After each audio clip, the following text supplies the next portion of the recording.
Всем привет! Вот я и добрался до Калифорнии, последнего штата на трассе 66. Зависание на фестивале в Кингмане привело к сдвигу тайминга, и в музей-школу начала прошлого века в Говсе я уже не успел. Да и вообще первые километры по Калифорнии удивляли какой-то безлюдностью и серой погодой. Зато в Амбое на заправке Ройс я сделал классное видео дроном в свете заходящего солнца. И офигел от цен на бензин. Сначала думал, что это фишка именно этой заправки, так как это была самая настоящая ретро-колонка из 60-х.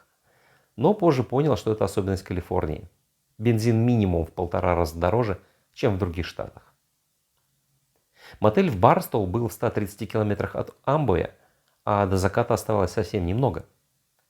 Так что почти в сумерках я начал гонку за солнцем по пустынному шоссе, пытаясь отсрочить момент наступления полной темноты и пронизывающего холода. Но и эту гонку я проиграл, хоть и не так разгромно, как в Вегасе. И жутко замерз, в Барстоу было всего лишь плюс 7 градусов. Как-то южные штаты оказались в этом плане крайне неприветливыми. До более-менее теплой погоды, плюс 15 градусов, я добрался лишь на следующее утро, когда перебрался через горный хребет на юг, в Сан-Бернардино. Кстати, там есть еще один вигвам-мотель на дороге дорог, более современный, но менее колоритный, чем его близнец в Холбруке в Аризоне. Вообще, начиная с Сан-Бернардино и до самого Лос-Анджелеса, трасса 66 как будто потеряла свою харизму. Это была уже самая обычная дорога, с кучей трафика на перекрестках и современными безликими зданиями по сторонам. Об истории изредка напоминали только знаки Historic Route 66 и редко встречающиеся муралы и надписи. Последним местом, которое окунуло меня в историю дороги дорог, стал музей-сервисная станция Ранчо Кукамонга. Причем снаружи это место уже выглядит чужеродно среди всей этой повседневной обыденности.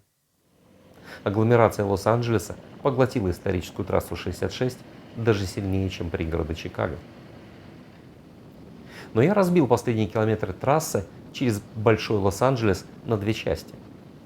В Пасадене сделал паузу на 3 дня, уехал на север погулять в парк Йосемити и прокатиться по шоссе номер 1 по берегу Тихого океана. Так что на финишную точку трассы 66 на пирсе в Санта-Монике добрался только вечером 8 мая. Калифорния запомнилась холодным приемом, плотным трафиком и редкими, но очень яркими местами на 66-й. Все-таки основной интерес трассы 66 – это одноэтажная Америка, погружение в прошлое и история. И крайние точки этого маршрута, Чикаго и Лос-Анджелес, для этого не слишком подходят. А вот все, что было между ними, это настоящая машина времени, которая и является трасса 66. If you ever plan to motor west, travel my way, take the highway, that's the best.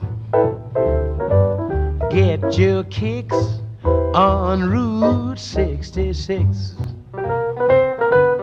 Get your kicks on Route 66.